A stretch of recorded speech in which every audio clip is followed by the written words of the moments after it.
Em nome do Senhor Jesus. Amém. Primeiramente, eu gostaria de dar uma palavra muito rápida antes de nós iniciarmos o estudo propriamente dito.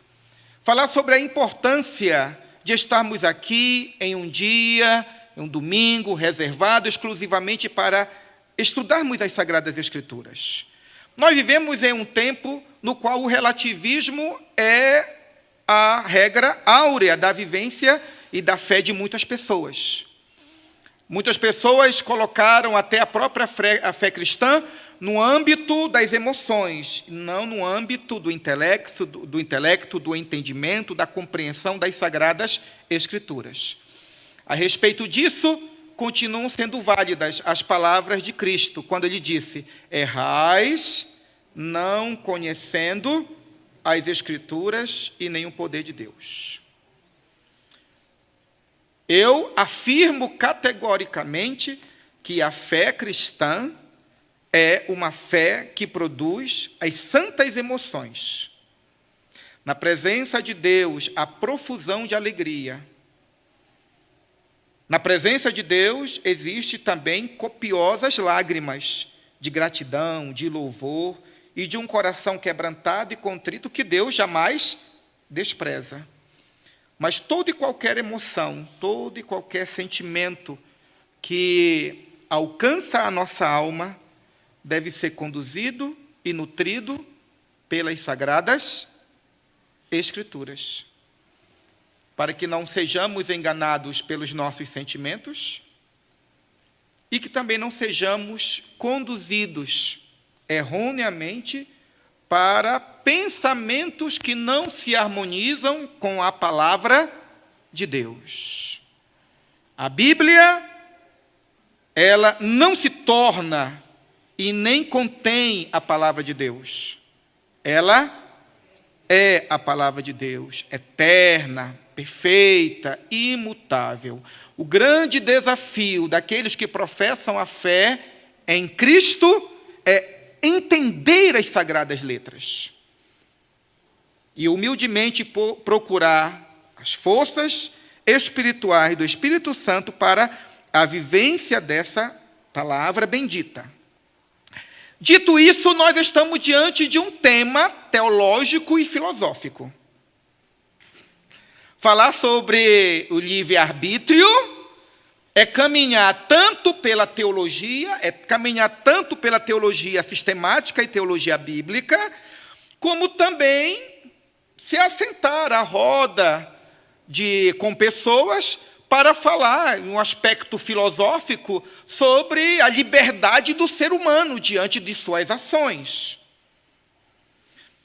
E aí, então, nós precisamos ler as Sagradas Escrituras, ler a Bíblia e procurar compreender de que maneira a Bíblia nos fala a respeito da liberdade do ser humano.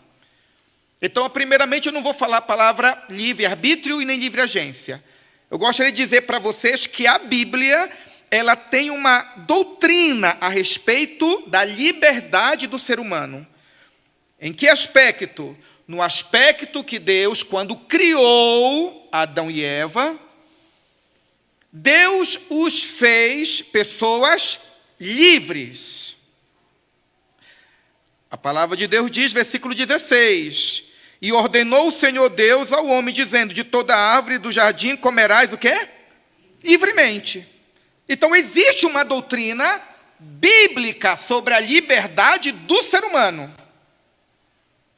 Porque quando Deus criou Adão e Eva e estabeleceu aquilo que nós chamamos de o pacto das obras, propondo para Adão e Eva, ou para a humanidade em Adão, a vida eterna, a perpetuidade dessa condição abençoadora de estar na presença de Deus sempre e ter uma vida próspera e produtiva, e que tudo isso seria dado pela obediência, pela liberdade do ser humano.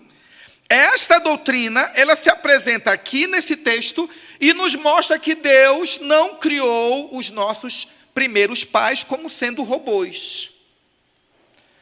Adão e Eva não foram criados com uma compulsão para obedecer a Deus. Eles não obedeciam a Deus por necessidade. Necessidade que eu digo, que é aquela lei que reside no ser humano e que o ser humano, independente da sua vontade ou não, ocorre. Vou dar um exemplo. Nós temos a fome. O desejo de alimentação não depende de nossa vontade. Não é verdade? Daqui a pouco, quando chega lá perto das 11, 11h30, automaticamente o nosso próprio corpo já vai sentir esse desejo. Não depende. Aí eu decido não ter fome, o seu corpo vai sentir fome. Quando Deus disse, não coma da árvore do conhecimento do bem e do mal, porque no dia que dela comeres certamente morrerás, Deus está dizendo para Adão e Eva que eles deveriam obedecer, e que esta obediência deveria fazer parte de uma decisão voluntária, consciente de nossos pais. Então eles não eram robôs obedecendo uma lei determinada por Deus. Ou como aqueles que trabalham com programação, né? Que vão colocando aqueles números, que vão colocando aquelas fórmulas nas células do Excel, ou vão criando programas, certo? Para dizer o que o computador deve fazer desta ou daquela maneira. Adão e Eva não foram criados desta forma. Eles foram criados como seres racionais, capazes de entender uma ordenança divina, e também foram criados capazes, livres, de dizer sim, porque eles desejavam dizer sim à lei de Deus. Então é a primeira verdade que eu gostaria de dizer para vocês aqui. O texto fala sobre uma liberdade humana. Adão e Eva, eles eram livres. Livres em que sentido? Livres no sentido que toda obediência que eles assumiam diariamente a favor da lei de Deus e do seu relacionamento com Deus era fruto de uma decisão pessoal, racional, pensada em relação àquele que os havia criado. Isto, na teologia sistemática, nós vamos chamar de livre-arbítrio. Na Bíblia diz, comereis, vocês podem comer livremente. A função do teólogo é criar uma nomenclatura para poder explicar esses conceitos bíblicos. Então, os teólogos chegaram a dizer o seguinte: o ser humano não foi criado como um robô, o ser humano foi criado para obedecer uma lei divina e ter uma relação próxima com o Criador. E para que isso fosse verdadeiro, para que isso fosse real, para que fosse adoração, estes seres deveriam responder voluntariamente, conscientemente à relação divina e à lei divina. E aí nós precisamos, a partir disso, perceber o seguinte: esse livre-arbítrio que nós encontramos aqui no texto, chamado de liberdade aqui, tem relação necessária, agora sim, tem relação necessária com algumas doutrinas que nós aprendemos. Primeiro, a palavra de Deus diz que Deus criou o homem à sua imagem e semelhança. Se Deus criou Adão e Eva à sua imagem, conforme a sua semelhança, então necessariamente Adão e Eva, eles não eram robôs. Eles eram seres pessoais, racionais, e que, portanto, poderiam responder positivamente a uma lei divina, a um relacionamento com Deus. Portanto, quando nós falamos que Adão e Eva possuíam livre-arbítrio, nós estamos apenas especificando o que significa a imagem e semelhança de Deus no homem. Porque, pasmem, ainda hoje, em pleno século XXI, existem pessoas que acreditam que a imagem e semelhança de Deus no homem é o aspecto físico. Não. O nosso corpo revela a glória de Deus. Não a imagem e semelhança. A glória de Deus. O poder de Deus. De poder criar um corpo tão complexo, com leis químicas, físicas, mecânicas, biológicas e assim por diante. Agora, a imagem e semelhança de Deus no homem é a sua pessoalidade, a sua liberdade, a sua racionalidade, o senso moral, o senso estético, a criatividade. É isso que nos assemelha, a imagem e semelhança de Deus no homem. E que faz com que nós olhemos para a natureza e possamos criar, recriar, produzir e imaginar coisas e torná-las reais no mundo no qual nós vivemos. Então essa liberdade do homem, esse atributo chamado livre-arbítrio ou liberdade, é fruto necessariamente dessa condição na qual o ser humano foi criado. Ele não foi criado conforme um tipo da natureza, mas ele foi criado como tipo divino. Como tipo divino, o ser humano ele tinha a faculdade da moralidade. O ser humano não foi criado neutro no aspecto ético, moral e espiritual. Porque se Deus tivesse criado o homem neutro no aspecto moral, ético e espiritual, essa criação não glorificaria a Deus e nem revelaria o seu caráter. Um Deus santo cria seres que possuem essa característica. Por isso, aqui e ali nós ouvimos aquela ideia, né? Não, eu não sou nem do bem, nem do mal, não sou isso, eu estou em cima do muro. Ou nós somos filhos de Deus, ou aqueles que negam o Evangelho são filhos do diabo. Ou você está vivo, ou você está morto. Ou você é Israel, ou você é o Egito.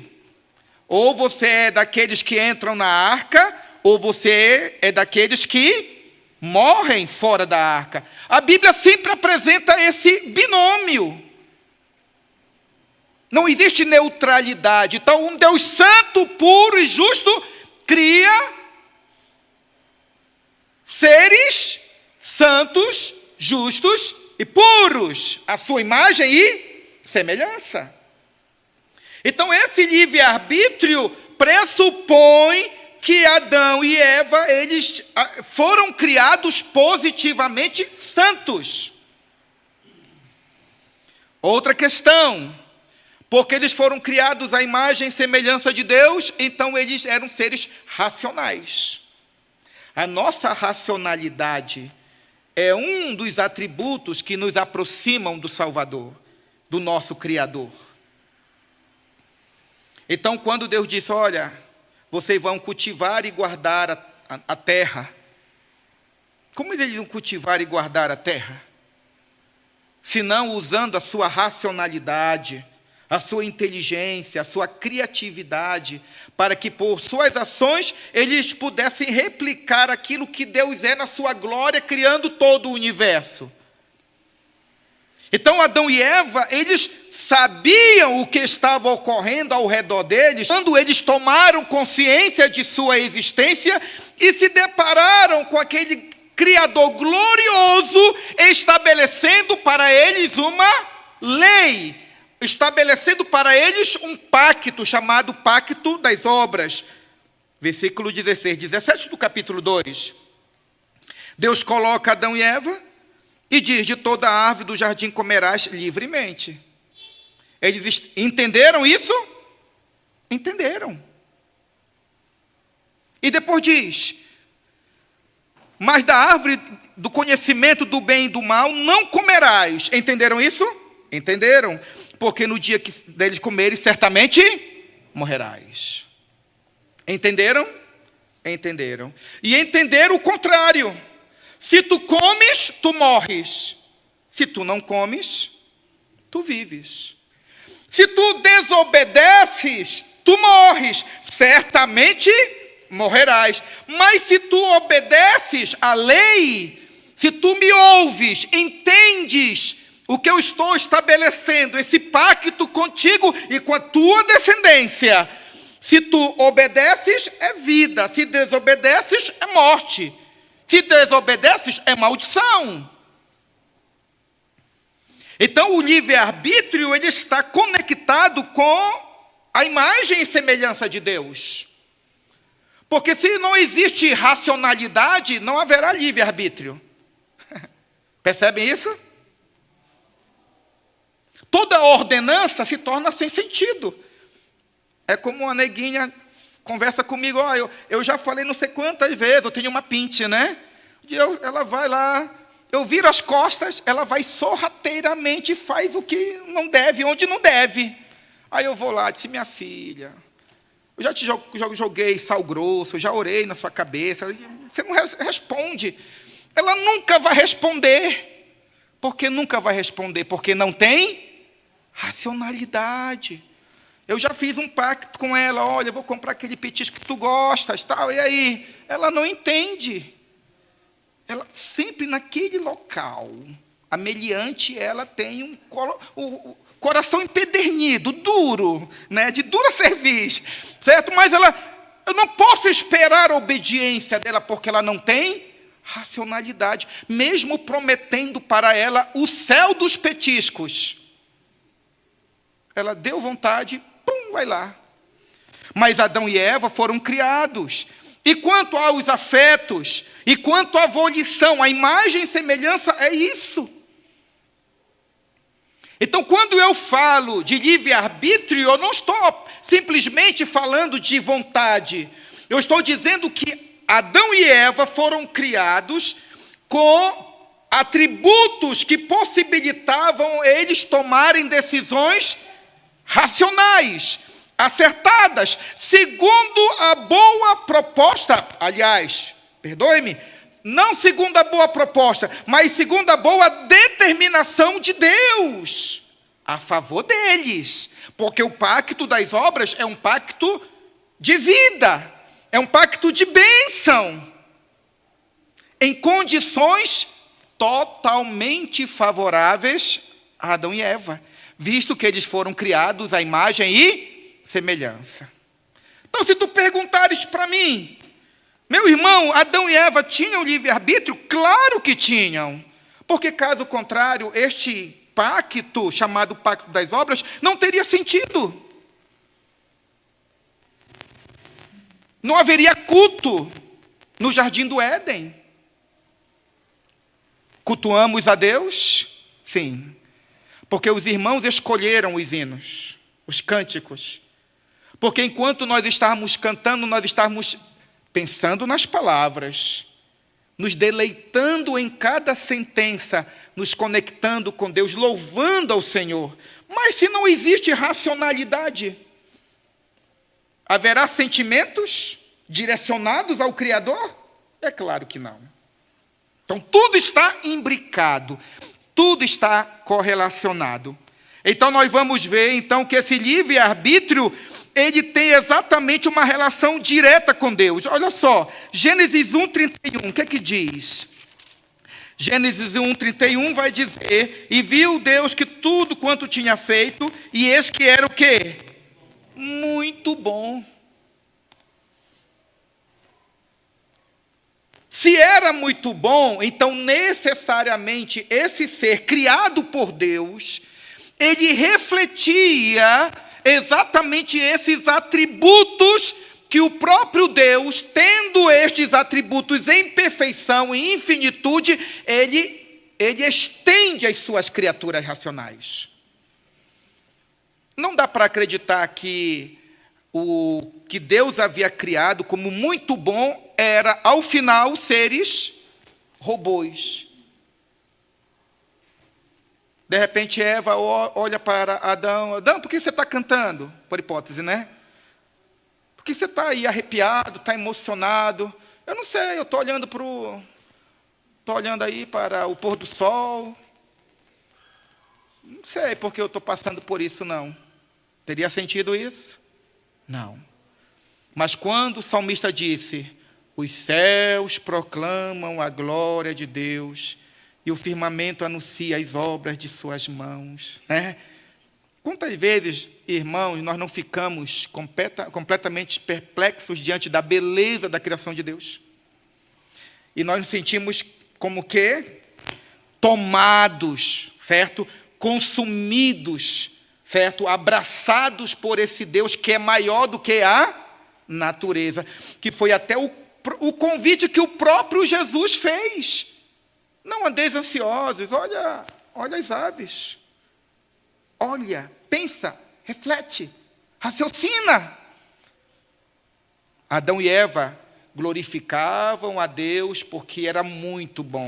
E, portanto, eles poderiam voluntariamente, pessoalmente, racionalmente pensar o mundo, a natureza e o contato que eles tinham direto com Deus e poderiam cultuar a Deus e obedecer à lei de Deus. Uma outra questão que gostaria de colocar aqui, irmãos, tem exatamente a ver com o fato, vejam aí o texto, quando o texto diz que Gênesis, capítulo 2, versículo 16 e 17, Deus estabelece o pacto das obras. Se Adão e Eva não tinham liberdade, não tem razão de ser Deus estabelecer uma aliança com estes que ele havia criado. E nem teria por que dizer, olha, eu te proponho a bênção, não coma, porque morrerás.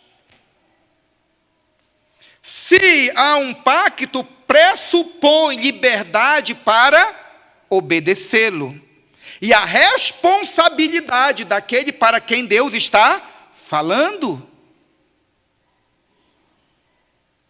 E quando diz, certamente morrerás, é uma expressão enfática exatamente para colocar nos ombros de Adão e Eva a gravidade da responsabilidade pela desobediência à lei divina.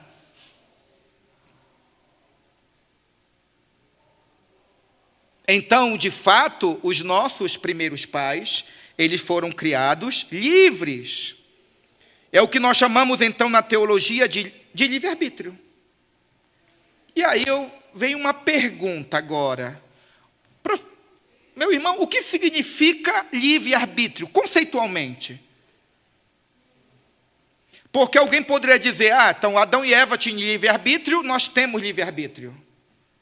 Aí eu faço a pergunta para vocês. Nós estamos nas mesmas condições espirituais do que os nossos pais? A pergunta é, o que é livre-arbítrio? Certa feita, lá em Tucuruí, no Pará, eu estava pelo menos em torno de 2 horas debatendo, falando sobre livre-arbítrio, salvação, o que vem antes, o que vem depois, conversão, fé, arrependimento, regeneração. De repente veio aquela luz. Eu disse, vem cá, nós estamos falando sobre esses assuntos, mas o que é livre-arbítrio para você? Porque, de repente, nós estamos usando a mesma expressão para conceitos diferentes. Qual foi a conclusão que nós chegamos? Que nós estávamos há 2 horas aproximadamente falando do mesmo assunto, mas com conceitos diferentes. Aí é a pergunta, então, o que é livre-arbítrio? Alguém poderia dizer para mim aí? Menos o reverendo. Aí você, graças a Deus, né? Você fala assim, graças a Deus. O que seria o livre-arbítrio, irmãos? Escola Bíblica Dominical. Fala lá, meu querido.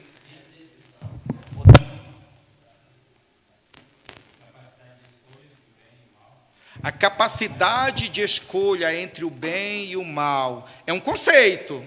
Vamos prová-lo, acrisolá-lo pelo fogo. Vai lá, diga lá, meu irmão. Eu concordo com o irmão, é uma definição, né, sobre a capacidade de escolher entre o certo e o errado, e acrescentaria, talvez, a nível individual, a possibilidade de você escolher realmente o caminho que você quer percorrer, desde ações mais cotidianas até grandes decisões internas. Sim, estou entendendo. E as coisas mais corriqueiras, né? É, cupuaçu, açaí, as dois, coloca tudo junto. Mistura. Ou então aquelas mais profundas, escolher fazer o certo ou o errado, né? Ou o pecado, ou o pecado. Essa possibilidade que Deus nos deu como seres racionais e a semelhança dele. Ótimo. Beleza.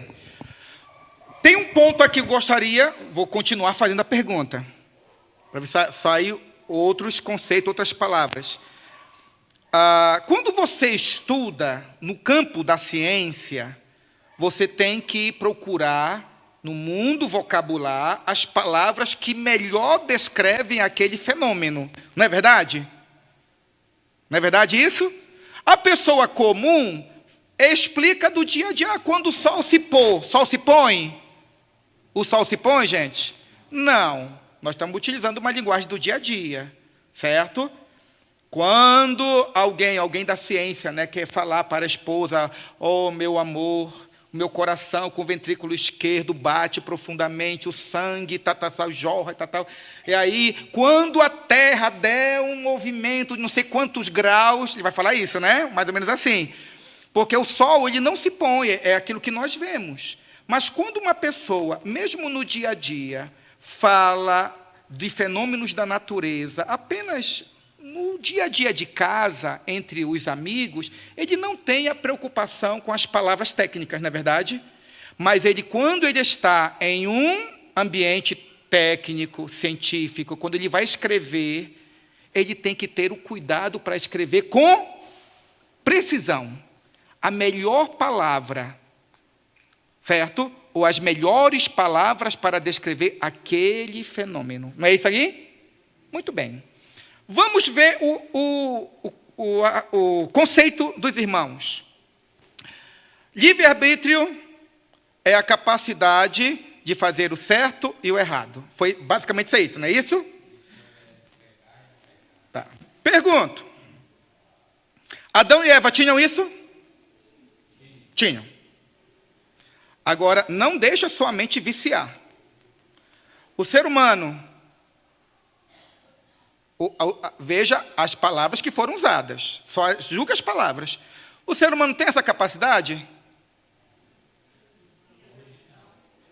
Então eu pergunto, tem essa capacidade ou não? Creio que não. Então purifica a sua resposta. Sim ou não? Tem essa capacidade ou não? Não estou entendendo. Você, às vezes sim, às vezes não, tem ou não essa capacidade? Não tem. Você é a escola, graças a Deus, é a escola bíblica dominical dizendo, não fale heresia. Hein, pastor? Mas ela não foi lógica na resposta dela. Tá bem? Certo? Precisa ter coragem. O homem ele pode até identificar o bem e o mal, mas a capacidade de escolher, de fazer só o bem, ele não tem mais. Estamos refinando. O que você está dizendo não é a mesma coisa que eles falaram. Vocês estão percebendo? Não falaram a mesma coisa. Você falou alguma coisa a mais. Nós estamos burilando o conceito. Primeiro conceito, livre-arbítrio, capacidade de fazer o certo ou errado, o bem ou o mal, nas coisas pequenas ou maiores. Adão e Eva possuíam? Sim ou não? Sim. Nós possuímos? Sim ou não? Quem acha? Os hereges que acham que sim, levanta a mão. Vamos juntos, meus irmãos. Só tem mais, baixou de novo. Tá aí a irmã, tá vendo? Tá vendo? Decana da igreja. Aí, o irmão Eu não sei se o irmão, por uma epifania, uma visão celestial, acrescentou alguma coisa no conceito dele. O que você acrescentou no seu conceito? É que o homem hoje, ele pode discernir entre o bem e o mal, mas escolher em fazer o bem só, ele não tem mais. Porque essa escolha foi dada a Adão, né? Veja, o que ele acrescentou no conceito dele, que não tinha nesse outro? Eu quero saber, vou fazer a pergunta, vou constrangê-lo. Eu quero saber se quem conceituou consegue perceber o que falou, né? Tá certo? Eu quero fazer uma pergunta para você, meu irmão. Qual a diferença do seu conceito para o conceito dos irmãos aqui? Estou gostando da escola bíblica. Qual a diferença? A diferença básica é que só Adão e Eva tiveram esse privilégio de poder escolher comer da árvore da vida, do bem e do mal, né? E ter essa possibilidade de sim ou não. Nós, como herança do pecado deles, não tem mais essa capacidade de falar assim, vou voltar no erro dos meus pais e consertar o que eles fizeram. Meu irmão, você chegou lá, mas não pegou. Você falou.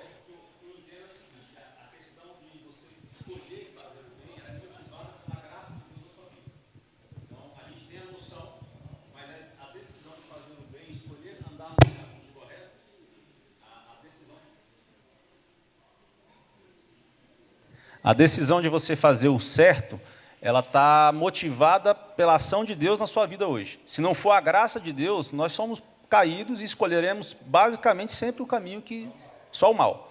Então, em Adão e Eva, você tinha liberdade de escolha nesse sentido. Hoje o bem é escolhido porque você tem a ação de Deus na sua vida. A mesma palavra foi repetida. Tem uma palavrazinha que ele falou lá, que foi falada aqui. Nós temos a capacidade de fazer o bem e o mal ou não, gente? Temos, porque nós fomos criados à imagem e semelhança de Deus. O ser humano não se tornou um ser bruto. O ser humano não se tornou um ser bestial. Calvino vai dizer que a imagem e semelhança de Deus no homem, ela foi o quê? Arranhada, não suprimida. Então, o ser humano, o ateu, certo? Ele tem a moralidade dele. Tem ou não tem? Baseada em pensamentos filosóficos, humanísticos. A ética não precisa necessariamente de uma crença numa divindade. Certo? Historicamente, ética e moral, historicamente, predominantemente, está vinculada à religião. Certo? Mas no que toca à ética e à moralidade, não está necessariamente vinculada à religião. Porque a pessoa, o ser humano racional, criado à imagem e semelhança de Deus, que não perdeu essa imagem, ainda continua tendo, como se diz na teologia, né, centelhas da divindade dentro do ser humano. Que é a graça comum, exatamente. Está vendo como nós estamos refinando? Estamos refinando, estamos chegando. Então, a pergunta é, o ser humano, ele é capaz de fazer o bem e o mal ou não? Sim, porque o ser humano é um ser racional. Só que o irmão falou uma palavra lá, pequena, mas que tem um peso teológico grande. Aqui foi repetida, novamente, que é a palavra, quem identificou? Fala lá, meu irmão. Pode falar? Depois do irmão eu vou dizer a palavra. Com relação à capacidade. Se o indivíduo não tem capacidade, você não pode cobrar dele. Né? Então, seja, a pessoa que é incapaz, por exemplo, de discernir o que é certo ou errado, por exemplo, uma pessoa que tem problemas mentais, você não pode cobrar dele algo porque ele não tem capacidade. Né? Pelo menos é o que diz a nossa lei. Né? Seria uma pessoa ou totalmente incapaz ou parcialmente incapaz. Então, a cobrança sobre ele depois, né, vai ser prejudicada. Em outras palavras, o ser humano, ele é um ser moral e pode se tornar um ser imoral. E só por uma condição de deficiência mental, o ser humano pode se tornar amoral. Concordam comigo? Entenderam? Por exemplo, um louco, uma pessoa que tem loucura mesmo, certo? Que não tem percepção nenhuma da realidade que o cerca. Este ser humano é um ser amoral. Porque ele não percebe as questões éticas que estão no dia a dia, certo?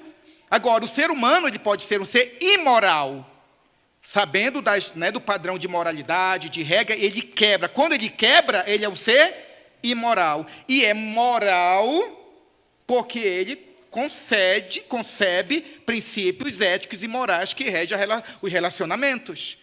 Deus criou o ser humano à sua imagem e como um ser moral, um ser ético. Agora, o ser humano pode se utilizar da graça comum para discernir o certo e o errado. Certo? Pode fazê-lo. Agora, ele pode escolher só, lembra da palavra? Ele pode escolher somente fazer o bem. Adão poderia? Poderia.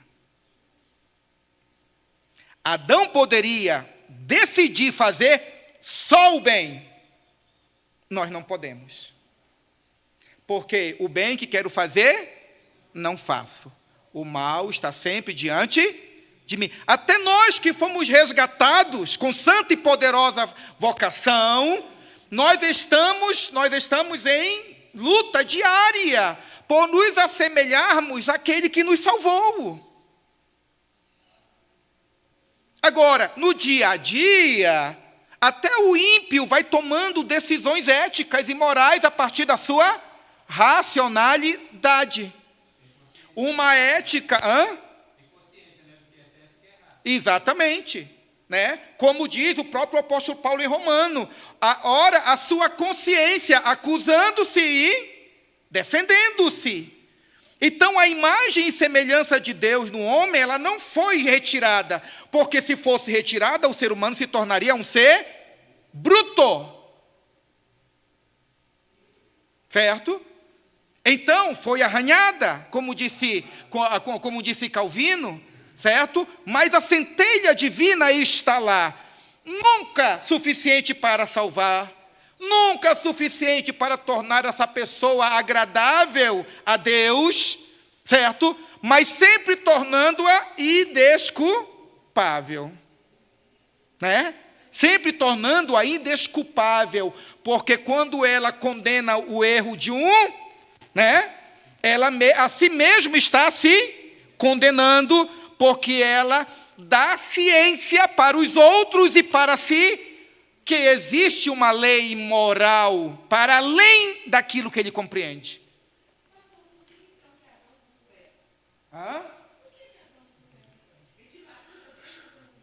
Exatamente, porque isso já foi fruto do pecado. E mais, aí vamos lembrar lá de Recife, né? Nós tínhamos uma música, um cântico espiritual de lá, irmãos. Cristo morreu. Posso cantar, meu irmão? Agora ele fez até assim. Mas era assim: Cristo morreu, crucificado, Judas traiu Jesus. Ele é um cabra safado. Só as mulheres. Cabra safado, cabra safado. Só os diáconos. Judas traiu Jesus. Ele é um cabra safado. Quer dizer, lá no Nordeste se cantava assim, gente. Certo? E tem outras músicas também, né? Do sapatinho de algodão, lembra? Enfim, então, foi o primeiro efeito da desobediência. Adão foi tão, numa linguagem nordestina, vamos contextualizar, né? Foi tão cabra safado, que ele disse assim, a mulher que... Foi ou não cabra safado? Foi cabra... o peso recai sobre o peso maior está sobre Eva ou sobre Deus? Sobre Deus. A mulher que tu me deste, eu pedi. Aí Deus disse, mas cabra safado, você não estava lá dizendo que cada um tinha o seu par e só você estava... né? Como assim? Não estou entendendo do Adão, certo? Então, é a desobediência. A partir daí, mesmo sabendo da lei de Deus, Adão e Eva, e Adão nesse aspecto, ele já não tem mais vontade particular, porque a sua vontade está agora cooptada, escravizada ao pecado. E está escravizada ao pecado de tal sorte que ele não teve mais nem, como se diz, papa nas línguas para, diante de Deus, dizer: a culpa é tua, a culpa não é minha. Foi-se a liberdade. Foi-se a liberdade. Então, quando nós falamos, o ser humano continuou um ser racional ou não? Sim. O ser humano continuou sendo um ser moral? Sim. O ser humano continuou sendo um ser capaz de tomar decisões éticas? Sim. Agora, vem a pergunta. O ser humano, conceito de livre-arbítrio, ele continua tendo a palavra, certo? A plena capacidade de abraçar o bem e rejeitar o mal? Não. Adão tinha a plena, a palavra, Adão tinha a plena, a palavra só, né? Adão tinha a plena capacidade de abraçar o bem? Tinha ou não tinha? Tinha. Até porque, vamos lembrar, criados à imagem e semelhança de Deus, o livre-arbítrio era um dom positivo, irmãos. Torno a dizer. Exatamente. Eclesiastes. Obrigado, meu irmão. Tá certo. Beleza. O que diz lá Eclesiastes? Eis que tão somente vi que Deus fez o homem reto, mas ele se encontrou com um chapulim colorado, porque ele se meteu em muitas astutícias, está lá. A astutícia, que vai lá em Eclesiastes. Está lá em Eclesiastes, 7:29, irmãos. Vamos lá, só para ver, olha só. Eclesiastes 7:29. Quem encontrou pode ler, irmãos, em bom som. Eclesiastes 7:29.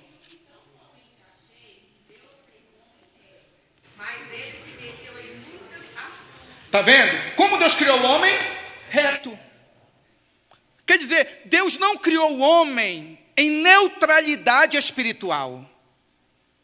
E Deus não criou o homem, certo? Como que com uma inclinação para o mal, como uma semente do mal. Porque essa criação não glorifica o Deus santo, puro e justo, que é o Deus das Sagradas Escrituras. Então, quando Deus criou o universo, a terra, você vai ver que existe toda uma engenharia, toda uma harmonia em todas as leis do universo. O universo, ele não é um caos. O universo, ele é um cosmo. Nós já vimos isso há alguns anos atrás, né? É um cosmo, é organizado. Tudo se harmoniza. Revela o caráter, o ser, as perfeições de Deus. E quando nós falamos de um ser criado à imagem e semelhança de Deus, essa imagem e semelhança de Deus nas suas criaturas racionais evidenciam a santidade e a pureza desse ser. Então, Deus criou um homem reto. Então, essa retidão é, Adão e Eva, eles eram totalmente livres para praticar o bem e rejeitar o quê? O mal. Então, eles poderiam fazer as duas coisas, serem positivamente santos e poderiam rejeitar o mal. Olha só, Paulo vai dizer lá em Romanos, capítulo 12, detestai o mal, apegando-vos ao bem. Adão poderia fazer isso livremente, porque ele tinha o livre-arbítrio. Aí nós perguntamos, nós temos essa plena capacidade? Não. Então, livre-arbítrio nós não temos mais. Certo? Se nós conceituarmos livre-arbítrio dentro dessas categorias. Se você diz que livre-arbítrio é a capacidade do homem dizer sim ou não, tomar decisões éticas, então Adão tinha e nós temos. Certo? Mas a questão não é a liberdade em si. é a natureza e a qualidade dessa liberdade. Porque ainda continuamos sendo seres morais, continuamos sendo seres racionais, continuamos tomando decisões, como o irmão falou, das coisas pequenas e menores e das coisas mais complexas e mais difíceis, que tem a ver com a espiritualidade, a moralidade, o nosso destino, o destino de outras pessoas com as quais nós nos relacionamos.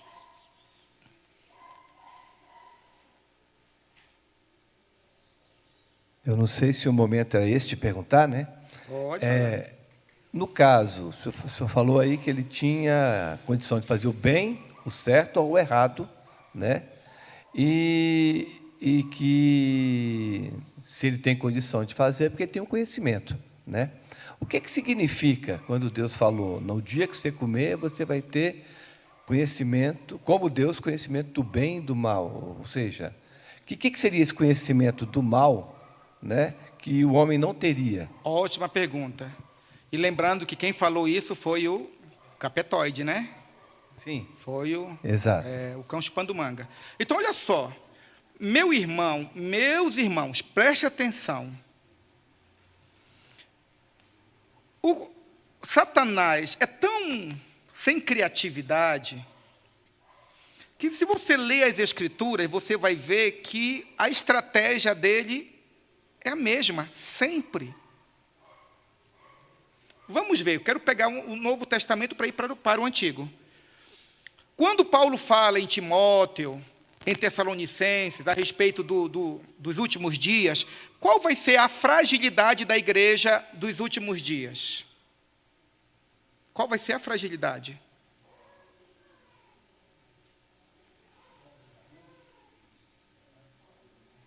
Também é uma das características, mas tudo isso vai ter uma coisa mais fundamental. Conhecimento.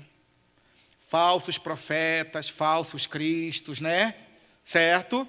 Então, você vai ver que a grande dificuldade da igreja, às portas da vinda de Cristo, vai ser a falta de conhecimento das Sagradas Escrituras. Eles darão ouvidos a ensinos de demônios. A besta que emerge da terra é um poder religioso, que faz sinais, prodígios, etc. e tal. Então, olha só, Jesus disse, errais não conhecendo as Escrituras. Vá para o Antigo Testamento. O meu povo perece porque falta o quê? Conhecimento. E quando Satanás vai falar com Eva, certo? O que Satanás faz? Deturpa aquilo que Deus havia falado. Deturpa. Vocês já ouviram falar aqui, vocês veem isso muito mais do que nós lá no Pará e muito mais do que nós lá em Goiânia, mas as igrejas inclusivas estão aí, aceitando toda sorte de pecado, normalizando tudo. Tudo pode, tal, foi coisa que vocês colocaram na sua cabeça. O evangelho não tem nada a ver com isso. O evangelho de Jesus é outra coisa. Aí vai começando dilacerando a Bíblia. Não, o que Jesus falou é uma coisa, o que Paulo não entendeu Jesus. Vocês têm ouvido isso muito mais do que eu, que estão aqui, né, no centro, certo? Então, é Satanás que diz, tem certeza? Ele disse mesmo isso? Ah, não. Primeiro ele põe dúvida, depois ele afirma, é certo que não morrereis. Percebe? Mas observe o seguinte, mas Satanás, ele distorce as Escrituras, mas ele utiliza uma capacidade humana que o assemelha a Deus. A serpente dialoga com Eva para convencê-la. Certo? Então, assim como a fé vem pelo ouvir e o ouvir da palavra de Deus, quer dizer, o pregador está ensinando, está exortando, está explicando as Escrituras, e o Espírito Santo está fazendo o quê? Está iluminando os olhos do coração e está explicando no coração e na mente da pessoa aquilo que está sendo pregado. de uma forma assim, espetacular. Lá em Altamira tinha uma irmã da igreja que durante anos e anos, pastor, eu gosto da igreja, gosto do culto, gosto do louvor, tá, mas não quero me batizar, não quero... Tá, tudo bem. Nós estamos aqui só para ensinar a Bíblia. Um certo dia ela foi lá para Belém, na igreja do pastor Paulo Anglada. Paulo Anglada abriu as Sagradas Escrituras, nem explicou o texto, apenas leu. De repente ela, entendeu, certo? Pelas Sagradas Escrituras, o Espírito Santo. O que Satanás faz? Utiliza a mesma capacidade do ser humano de raciocinar, só que Satanás faz de um movimento inverso, procurando dizer aquilo que a palavra de Deus não diz, levantando supostos argumentos, ideias a respeito da palavra de Deus, e que, como diz a própria palavra, que os incautos e os inconstantes, eles se deixam conduzir pelos falsos profetas, porque não conhecem as Sagradas Escrituras. Então, Satanás continua até hoje, meu irmão, distorcendo as sagradas palavras, certo? Então, o caminho para a queda foi aquilo que Deus havia dado como bênção. O livre-arbítrio, associado com a racionalidade, a volição, que Deus havia dado para Adão e Eva, para que houvesse culto verdadeiro, obediência verdadeira e caminho para ter a perpetuidade da vida endêmica, né? Satanás pegou exatamente essa mesma porta e disse: tem certeza que ele falou isso? Como Deus sereis, conhecedor do bem e do mal. E aí vem aquilo que nós chamamos de sofisma, certo? Também. Você vê várias religiões que dizem que a Bíblia como sua regra de prática, mas de uma forma totalmente diferente do que se realmente fosse. Vou dar o exemplo do espiritismo. Tem muitos espíritas que dizem que creem na Bíblia como livro de referência. Exatamente. Para quem conhece, é incapaz uma coisa andar junto da outra. Não tem. Eles distorcem alguns conceitos para favorecer. Aí pega o amor, a misericórdia. Mas vamos pegar a pergunta do irmão. A proposta, a afirmação, como Deus sereis conhecedores do bem e do mal. Pergunto, Deus conhece o bem e o mal? Deus conhece o bem e o mal ou não? Sim, tá. Adão e Eva, antes da queda, já conheciam o bem e o mal?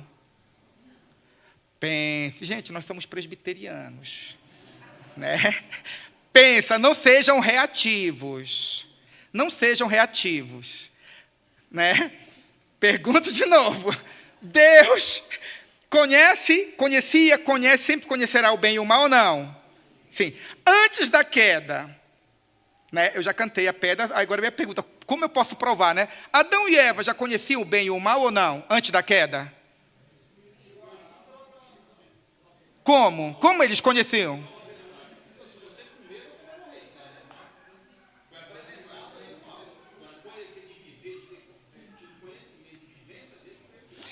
Eles tiveram ciência do mal em que aspecto no pacto das obras? Na morte, no mal com, né? No mal com Ed, né? O mal de malefício, né? Certo? Mas um outro mal também eles conheceram. Que outro mal eles conheceram no pacto das obras? Isso, o mal moral. Percebe? Mas antes da queda, eles já conheciam por experiência o mal moral? Não. Deus conhece o mal moral ou não? Por experiência? Por experiência? Por prática? Não. Como ser perfeito, ele sabe que tudo aquilo que não é ele é contrário a ele. Ele é amor.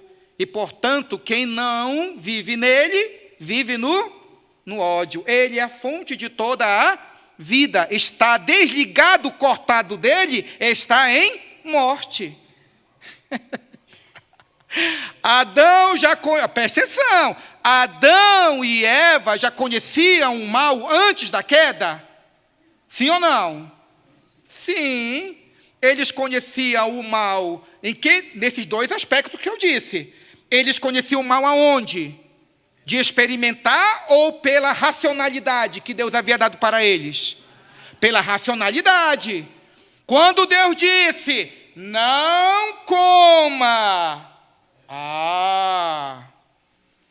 Tem o não coma racional, tem o coma. Se tem o não, tem o sim, gente. Adão e Eva, eles eram muito mais inteligentes do que nós, gente, pode ter certeza.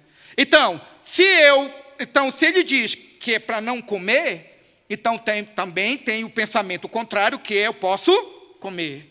Se ele diz que eu vou morrer, também tem o quê? O contrário, que eu vou viver. É por isso que eu já falei para vocês no início do estudo, que o livre-arbítrio está imbricado com a imagem e semelhança de Deus. O que Satanás fez? Convenceu Adão e Eva que eles não tinham conhecimento do bem e do mal. Só que ele fez o seguinte.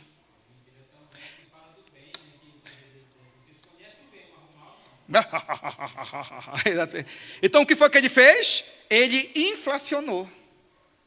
Ele inflacionou para que Adão e Eva caíssem no mesmo, o quê? No mesmo pecado que ele caiu, gente.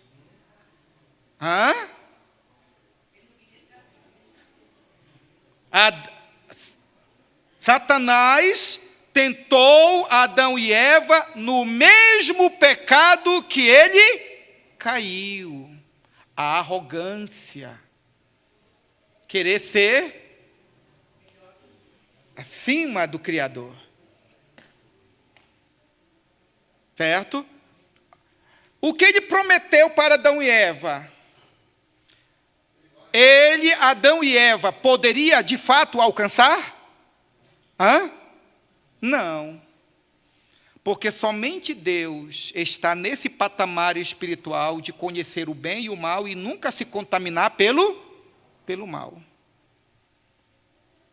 Nós teremos isso em Cristo, na glorificação. Gente, entendam o seguinte. O que Satanás propôs para Adão e Eva foi o que Deus propôs para Adão e Eva pela obediência no pacto das obras. Estão percebendo o que eu falei? Deus propôs para Adão e Eva pela desobediência, e Deus propôs para Adão e Eva pela obediência. Como assim, pastor? Porque eu pergunto para vocês, lá no céu, haverá queda? Não. Se Adão e Eva não caíssem em pecado, nós não sabemos o tempo do pacto das obras, né? Não sabemos. O que nós sabemos é que Jesus foi provado por um tempo. Foi aprovado e por isso morreu pelos nossos pecados para nos dar a vida eterna. Adão e Eva passariam eternamente sendo provados, irmãos? Claro que não. O problema de Adão e Eva é que eles caíram no tempo da prova deles. No tempo da prova, que nós não sabemos o tempo, eles caíram. Mas se eles não tivessem caído, certo? Eles conheceriam o mal apenas intelectualmente, como uma possibilidade de que eles nunca, jamais iriam desejar. Porque eles já teriam alcançado o nível de obediência dado por Deus e, portanto, eles teriam aquela perpetuidade de vida pura, santa e perfeita para si e para os seus descendentes, que é o que nós conquistamos, ou digo, aquilo que Cristo conquistou como segundo Adão a nosso favor. Ele obedeceu. No tempo da sua prova, no tempo da sua angústia, ele foi provado como segundo Adão, em condição infinitamente mais adversa. Adão e Eva tinha tudo, gente. Tinha pajurá, tinha açaí, tinha cupu, certo? Tinha graviola, tinha piqui, tinha tudo. E Jesus Cristo estava 40 dias e 40 noites, certo? Com sede e fome, em situação... E ele era 100% humano, não nos esqueçamos disso. E ele disse, a minha comida e a minha bebida é fazer a vontade daquele que me enviou. Não tentarás o Senhor teu? Tudo isso te darei. Tudo isso e prostrar e me adorares. É o mesmo pecado com palavras diferentes. É a mesma serpente, com encantamentos, com botes diferentes, mas o objetivo é o mesmo. Então eu torno a dizer para vocês, o que Satanás prometeu para Eva, ser como Deus, nunca jamais. Porque somente Deus possui essa condição que é próprio da sua natureza, a perfeição do seu ser. E aí, eles conheceram o bem e o mal, não como Deus, mas como pecadores. Hoje nós conhecemos o bem e o mal intelectualmente. E nós conhecemos o mal, o bem e o mal como Deus não conhece. Porque nós conhecemos o mal pelas nossas ações. E mais, o mal não está lá. E o mal não está aqui. O mal está onde? Dentro de nós. Como lei violenta, lei forte. Como o próprio apóstolo Paulo diz, o bem que quero fazer, não faço. O mal está sempre diante de mim. Então não tem como nós nos colocarmos na mesma posição espiritual de Adão e Eva. Eles tinham livre-arbítrio, nós não temos. Por que não temos?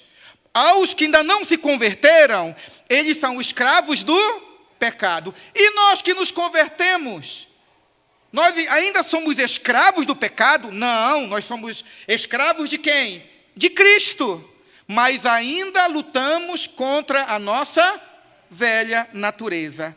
A glorificação. Os que de antemão conheceu, também chamou, os que chamou, glorificou, os que justificou, e os que justificou, glorificou. A glorificação, irmãos, é essa obra sobrenatural, maravilhosa, que Deus nos concede em Cristo, de fazer cessar e prevalecer toda e qualquer inclinação para o mal.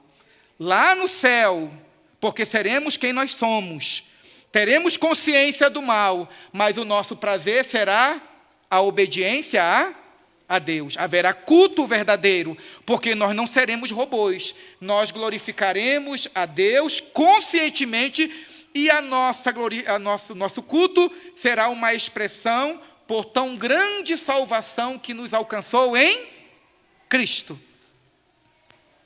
Pode falar, meu irmão.